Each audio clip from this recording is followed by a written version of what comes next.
Labadiena, Lietuvos futbolo gerbėjai. Šiandien kartu su jumis keliamės į Gargždų miesto stadioną. 13 metų 2012 metais gimusi futbolininkė. Jos liko paskutinės su vos 9 taškais per 20 turų. Čia kampinis sunkiai kol kas sekasi lygos komandoms pramušti. Žalgirietė šį sezoną čia, Penskaitė turi tų futbolininkių, kurios iš gilumos gali pabandyti atlikti tuos smūgius.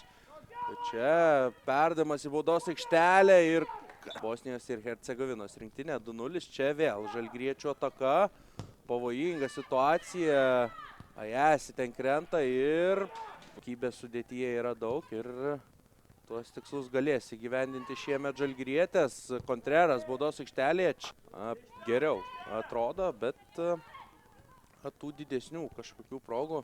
Taip, be abejo, vieną progą turėjo. Duetas persikėlė į žaliai baltų pusę. Čia link tos pačios Topal, pavojinga ataka. Pabandys atlikti perdavimą į baudos aikštelę. Čia Contreras visiškai laisva ir panašu, kad nuošalėje buvo atsidūrusi Contreras. Taip, tikrai gana užtikrintai žaidžia jos. Čia iš labai toli smūgis. Tačiau vis dar su kamuoliu. Žalgirietės. Topal,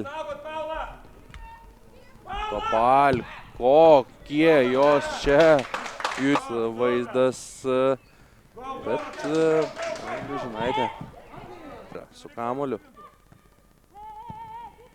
Čia į baudos aikštelę, pavojingas čia buvo, pati užkliuvo, atrodo, už kamuolio. Šukštulytė ten, Klevinskaitė atgal Kairytei iš toli, čia. Garcia baudos aikštelėje.